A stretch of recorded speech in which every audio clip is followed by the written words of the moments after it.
प्यारे भाई और बहनों, दूसरा प्रमुख भाग जो है हम शुरू करते हैं क्रूस के चिन्ह के बाद में, वो है प्रेरितों का धर्मसार। ये प्रेरितों का धर्मसार हमारे विश्वास को प्रकट करता है, और जब हम अपने विश्वास की घोषणा करते हैं तो हमारा विश्वास भी बढ़ता है और शैतानी शक्तियां भी थरथराती है। इसलिए कई बार जो है कलीसिया हमें प्रेरितों का धर्मसार दोहराने के लिए बोलती है। जब जब भी ऐसी शैतानी गतिविधियों का हमें आभास होता है तो उसके विरुद्ध हमारा विश्वास जब खड़ा होता है, क्योंकि हमारा जो विश्वास है वो शैतान के विरुद्ध जो है ना, वो बहुत बड़ा एक हथियार है, जिसके बारे में पौलुस कहता है इफिसियों 6 में, विश्वास की ढाल को धारण किए रहें जिससे आप दुष्ट के सब अग्नि में बाण बुझा सकेंगे। क्योंकि सब विश्वासियों को हमें शैतान के आक्रमणों को सामना करना पड़ता है, लेकिन ऐसे में हमारा विश्वास अगर ढाल बन करके खड़ा है तो हम कभी भी उसके विरुद्ध है, हम हार नहीं सकते। इसीलिए हम प्रेरितों के धर्मसार, वैसे तो ये बहुत बड़ा सब्जेक्ट है, लेकिन मैं संक्षेप में इसका सिर्फ पढ़ के आपको बतलाता हूं कि इसको हमारे विश्वास का कंटेंट क्या है, हमारे विश्वास का आधार क्या है। सिर्फ पुनरुत्थान ही आधार नहीं है, इसका जो भी कंटेंट है मैं आपको संक्षेप में इसको बतलाता हूं। स्वर्ग और पृथ्वी के सृजनहार सर्वशक्तिमान पिता परमेश्वर पर मैं विश्वास करता हूं। हमारा विश्वास किसके ऊपर है? हमारा विश्वास ईश्वर पर है, जिसने स्वर्ग और पृथ्वी को बनाया है। इस दुनिया में हम बहुत सारे भगवानों के बारे में, ईश्वर के बारे में हम सुनते हैं, लेकिन क्रिएटर गॉड जो है, he is only one creator God. स्वर्ग और पृथ्वी को जिसने बनाया वही प्रभु हमारी सहायता करते हैं। स्तोत्र ग्रंथ भी कहता है। तो वो जो है वो सर्वशक्तिमान है, और सर्वशक्तिमान होने के साथ में वो मेरा पिता है, मेरा पिता है, मेरा पिता है, मेरा ईश्वर है। मैं उस पर विश्वास करता हूं। ये विश्वास की घोषणा के साथ ही मेरे को ऐसे एक तो बल मिलता है, यस, हमारा विश्वास कोई मामूली इंसान के ऊपर नहीं है। We believe in almighty God वो इज माई फादर। मेरा पिता है, और उसने पूरी स्वर्ग को, पूरी धरती को बनाया है। बनाने वाला सृजनहार है, और उसके इकलौता पुत्र हमारे प्रभु यीशु ख्रिस्त पर, यीशु के ऊपर हम विश्वास करते हैं। ये यीशु कौन है? ये यीशु उसका इकलौता पुत्र है। हम कई लोग सोचते हैं कि यीशु जब दुनिया में पैदा हुए तभी यीशु ईश्वर के पुत्र कहलाए, जैसा कि स्वर्गदूत को बोला कि इसीलिए पवित्र आत्मा तुम पर उतरेगा, इसीलिए जो उसके द्वारा जो उत्पन्न होगा वो ईश्वर का पुत्र कहलाएगा। लेकिन ईश्वर का पुत्र इसीलिए नहीं कि वो मां मरियम के द्वारा पैदा हुआ पवित्र आत्मा के द्वारा, इकलौता पुत्र पहले से ही है। इसको हम नाइसियन क्रीड में अगर हम पढ़ेंगे तो इसको बहुत अच्छा से हम समझ पाएंगे। वहां लिखा है, परमेश्वर के इकलौते पुत्र एक ही प्रभु यीशु ख्रिस्त में, जो सभी युगों से पहले पिता से उत्पन्न है। सभी युगों से पहले यानी कि आरंभ से। और बाइबल में लिखा है सब कुछ उसके द्वारा और उसके लिए सृजन किया गया है। और लिखा है वह परमेश्वर से उत्पन्न परमेश्वर, प्रकाश से उत्पन्न प्रकाश, सच्चे परमेश्वर से उत्पन्न सच्चा परमेश्वर है। वह बनाया हुआ नहीं, उत्पन्न हुआ है, और उसका और पिता का तत्व एक है। उसी के द्वारा सब कुछ सृष्ट किया गया है। यह है यीशु का मूल रूप, जो दुनिया में आने से पहले, सभी युगों से पहले वो ईश्वर से उत्पन्न ईश्वर है। यानी कि वो दूसरा व्यक्ति, हम कहते हैं पवित्र त्रित्व में वो दूसरा व्यक्ति है, और वो बनाया हुआ नहीं है। He is not made, he is not created, he is uncreated word. जो अनक्रिएटेड है, इकलौता इसीलिए बोलते हैं कि ईश्वर ने अपने द्वारा उसको उत्पन्न किया। वो इकलौता ईश्वर उसके द्वारा उत्पन्न हुआ, वो बनाया नहीं, उत्पन्न हुआ। He was not made. हम सब बनाए गए, हम सब, ईश्वर ने हम सबको बनाया है, हम सबको धरती की मिट्टी से हमको सृजा है, लेकिन यीशु को बनाया नहीं है, वो उत्पन्न हुआ है, और उसी के द्वारा सब कुछ की सृष्टि हुई है। प्यारे भाई और बहनों, ये यीशु का जो है वो एक परिचय है। और उसके बाद हम पढ़ते हैं, जो पवित्र आत्मा के द्वारा गर्भ में आए, कुंवारी मरियम से जन्मे, पोंतियुस पिलातुस के समय दुख भोगा, वह क्रूस पर ठोके गए, मर गए और दफनाए गए, लिम्बुस में उतरे, तीसरे दिन मृतकों में से जी उठे, स्वर्ग गए और सर्वशक्तिमान पिता ईश्वर के दाहिने विराजमान है। ये सब हमारे विश्वास के बारे में बतलाते हैं।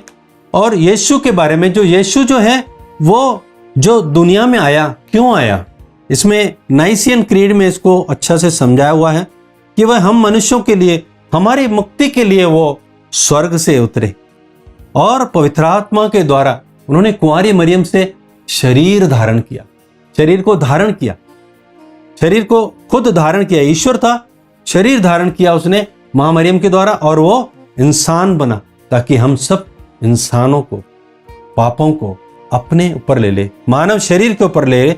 और उसने हमारे लिए क्रूस पर वो ठोका गया, हमारे सारे पापों को लेकर के वो क्रूस पर वो ठोका गया। और उसने पोंतुस पिलातुस के समय में दुख भोगा।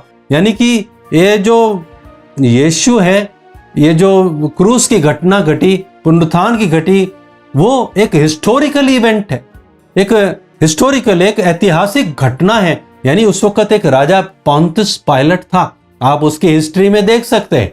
इसीलिए ये भी हमारे विश्वास का एक रहस्य है कि वो पोंतुस पिलातुस के समय उसने दुख भोगा और वो गाड़ा गया, और धर्म ग्रंथ के अनुसार वे तीसरे दिन जी उठा, पुनर्जीवित हुआ, और पुनर्जीवित होने के बाद में स्वर्ग गया। सब इनको हमने रहस्यों पे मनन चिंतन भी किया, लेकिन ये हमारे विश्वास का एक अभिन्न अंग है। और वहां पर लिखा है वो स्वर्ग जाकर पिता के दाहिने विराजमान है, और वे जीवितों और मृतकों के न्याय करने के लिए महिमा के साथ फिर आएंगे, और उसके राज्य का कभी अंत नहीं होगा। यानी कभी भी हम अंत की बात सोचते हैं कि अभी दुनिया का अंत आ जाएगा, अभी ये खत्म हो जाएगा, वो खत्म हो जाएगा, बड़ी निराशाजनक स्थिति होती है। ऐसे में हमारे लिए एक आशा है कि उसके राज्य का कभी अंत नहीं होगा, उसके राज्य का कभी नहीं अंत हो। जब वो स्वर्ग से महिमा के साथ फिर आएगा और उसके राज्य का कभी अंत नहीं होगा। यानी हमारा जो ईश्वर के साथ एक रहना है, उसके साथ हम राज करना है, वो कभी भी उसको अंत नहीं होगा। ये हमारे लिए एक बहुत बड़ी एक आशा है। और उसके बाद में पवित्र आत्मा के बारे में लिखते हैं, हम पवित्र आत्मा पर, पवित्र कैथोलिक कलीसिया, धर्मियों के संबंध, पापों की क्षमा, देह के पुनरुत्थान और अनंत जीवन पर विश्वास करते हैं। इसमें इसको हम डिटेल में पढ़ेंगे नाइसियन क्रीड में, तो पवित्र आत्मा के बारे में लिखते हैं। पवित्र आत्मा क्या है, कौन है? वह प्रभु और जीवनदाता, पवित्र आत्मा में विश्वास करते। पवित्र आत्मा कौन है? वो प्रभु है, वो भी ईश्वर है, और वो जीवनदाता है, हमें जीवन देने वाला। ईश्वरीय जीवन हमें उसके द्वारा मिलता है, और वह पिता और पुत्र से प्रसर होता है, पिता से और पुत्र से, दोनों के प्यार के द्वारा, उनके दोनों का प्यार पवित्र आत्मा के द्वारा प्रसर होता है, और पवित्र आत्मा एक व्यक्ति के रूप में उत्पन्न होता है।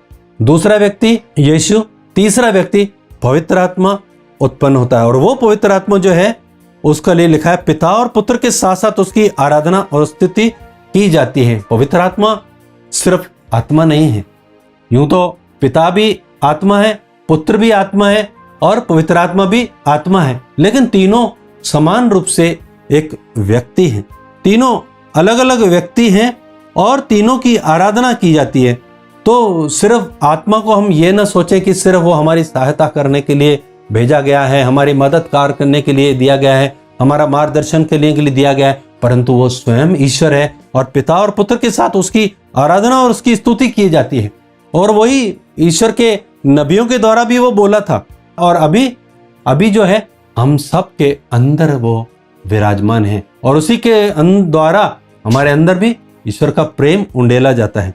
और आगे पवित्र कैथोलिक कलीसिया और प्रेरित कलीसिया और पापों की क्षमा के लिए एक ही बपतिस्मा स्वीकार करता हूं। यहाँ पर कलीसिया के बारे में यह भी हमारा एक विश्वास है कि हम उस कलीसिया पर विश्वास करते हैं जो एक है, जो यूनिवर्सल है, कैथोलिक है, और जो अपोस्टलिक है, प्रेरित है कलीसिया है, जिसके सारे जो 12 जो प्रेरित हैं उसकी नींव पर वो टिकी हुई है। और वो पापों की क्षमा के लिए हम बपतिस्मा को से, बपतिस्मा में हमारे पापों की क्षमा मिलती है और हमें जो है आदि पाप से मुक्ति मिलती है, और हम मृतकों के पुनरुत्थान और परलोक के जीवन में भी हम उसकी हम बाट जोते हैं। तो प्यारे भाई बहनों, हमारा भी पुनरुत्थान होगा, न केवल यीशु का पुनरुत्थान हुआ लेकिन हमारा भी पुनरुत्थान होगा। हम मृतकों के पुनरुत्थान में विश्वास करते हैं। इसीलिए हम मृतकों के लिए भी हम लोग प्रार्थना करते हैं, ताकि ये लोग भी उस पुनरुत्थान में भागी हों जिसमें हम भी भागी होंगे। संत लोग, सब लोग पुनरुत्थान के में भागी होंगे और हम हमेशा हमेशा के लिए ईश्वर के साथ निवास करेंगे। प्यारे भाई और बहनों, यही हमारा विश्वास है। इसी विश्वास को हम जब घोषणा करते हैं और इसके साथ हम जो रोजरी माला पढ़ते हैं तो हमारे विश्वास बढ़ जाता है। प्यारे भाई और बहनों, अब ये विश्वास की जो प्रेरितों का धर्मसार है, जो हम बड़ा मैकेनिकली बोल देते हैं, लेकिन इसके एक एक कंपोनेंट पर जाएं, एक एक वचन की हम व्याख्या इसलिए आपको बता रहे हैं ताकि हम अपने विश्वास को पहचानें, उसके कंटेंट्स को पहचानें कि विश्वास किस आधार पर हम कर रहे हैं। तो ये सारा हमारा जो ये विश्वास का आधार है। आइए प्यारे भाई और बहनों, हम प्रभु से प्रार्थना करें। हम जब भी हम प्रार्थना करें, खास करके जब रोजरी माला प्रार्थना कर रहे हैं, तो हम सच में जब हम क्रूस का चिन्ह बनाते हैं, जब हम प्रेरितों का धर्मसार बोलते हैं, तब हम सच में इसके अर्थ को समझें और ईश्वरीय जीवन के सहभागी होकर और हमारे विश्वास की घोषणा करते हुए विश्वास में मजबूत होकर हम पवित्र जप माला की शुरुआत करें। आमीन।